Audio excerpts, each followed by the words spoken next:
एक नॉर्मल इंसान की जिंदगी में दुख, तकलीफ और डिप्रेशन उस इंसान की जिंदगी को मुकम्मल तौर पर तबाह कर देता है, और जब तक वो इंसान इस डिप्रेशन की लाइफ से खुद बाहर ना आना चाहे तो कोई दूसरा उसे नहीं निकाल सकता, जिस वजह से वो समाजी और ना ही माशी हालात को कभी भी बेहतर नहीं बना सकता। इस तरह की मिसालें हमें रोजमर्रा जिंदगी में भी नजर आती हैं। एक खूबसूरत दिल के मालिक होने के नाते आप उसे दिलासा तो दे सकते हैं, मगर शायद जो उस पर बीत रही होती है वो खुद ही जानता है। अगर बात करें पाकिस्तानी इंडस्ट्री की रंगीनियों और ग्लैमर वर्ल्ड में काम करने वाली एक्ट्रेस की, तो कुछ फैमिलीज ऐसी होती हैं जिनको बचपन से ही उनकी फैमिली के तरफ से कोई रोक टोक नहीं होती कि वो शोबिज में काम करें। उसकी सबसे बड़ी वजह यह भी कि उनकी फैमिली का बैकग्राउंड शोबिज इंडस्ट्री से ही होता है, जिसकी वजह से उनकी फैमिली उन्हें बोल्ड ड्रेसेस करना, प्राइवेट पार्टीज में जाना और इस ग्लैमर वर्ल्ड की रंगीनियों को बड़ी खुशी से एक्सेप्ट कर लेती हैं। मगर पाकिस्तानी ड्रामा इंडस्ट्रीज में कुछ फैमिलीज ऐसी भी हैं जिनका शोबिज इंडस्ट्री से कोई ताल्लुक नहीं था, जिस खूबसूरती से आज उनको स्क्रीन पर बड़ी खूबसूरती और पीसफुल माइंड के साथ देखा जाता है, जबकि उसकी इंडस्ट्री में आने से पहले की कहानी बहुत मुख्तलिफ और दुख भरी है। जी हाँ, बात हो रही है हर दिल अजीज Pakistani talented most beautiful actress Hina Altaf के बारे में।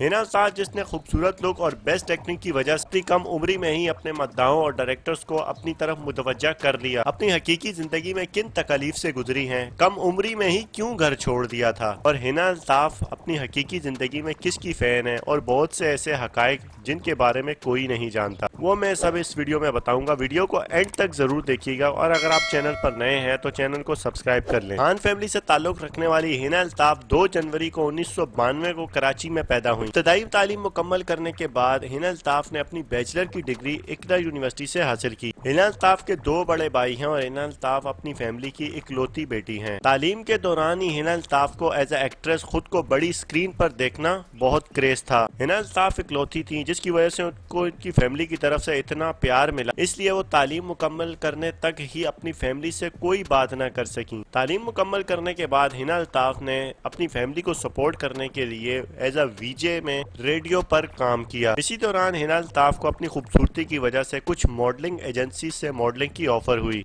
मॉडलिंग और छोटे कमर्शियल्स में काम करने के बाद हिना अल्ताफ 2015 में पहली दफा मरियम कैसे जिए ड्रामे के अंदर लीड रोल प्ले करने की ऑफर हुई। उसके बाद इन्होंने एक इंटरव्यू में कहा कि मरियम कैसे जिए के बाद मुझे मुख्तलिफ कॉल्स डायरेक्टर्स की ड्रामे में काम करने के लिए, मगर मैं अपनी फैमिली बिलखुसूस वालदा की वजह से बहुत ज्यादा डिप्रेस रहती थी। हिना अल्ताफ की वालदा लंबे अरसे से हिजोफीनिया जैसे मर्ज में मुब्तला हैं। इस मर्ज में इंसान अपना जहनी तवाजुन खो बैठता है। हिना अल्ताफ ने यह भी बताया कि वो अपनी वालदा की यह हालत देखकर पूरी रात सो नहीं पाती थी, और जब रात को ड्रामे की शूटिंग से घर आती तो वालदा मुझे मारती भी थी। और हिना अल्ताफ को अपनी वालदा की तरफ से ये इल्जाम तक सुनने को मिलते थे कि तुम बाहर ड्रामे की शूटिंग पर नहीं बल्कि सेक्सुअल एक्टिविटी में मुलविस होती हो, जिस वजह से तुम रात को देर से घर आती हो और तुम्हें सेक्सुअल एक्टिविटी के ही पैसे मिलते हैं। रोजमर्रा लड़ाइयों की इस परेशान कुन सिचुएशन को देखते हुए हिना अल्ताफ की फ्रेंड उन्हें एक डॉक्टर मोहम्मद आलम के पास ले जाती है। कुछ अर्से तक मोहम्मद आलम ने हिना अल्ताफ के मेंटल लेवल को चेक करने के बाद कहा कि आप अलग रहें, अगर आप जिंदगी में आगे बढ़ना चाहती हैं और बेस्ट देना चाहती हैं तो आप घर छोड़ दें। जिसके बाद हिना अल्ताफ ने 22 साल की उम्र में फैमिली और घर को छोड़ दिया।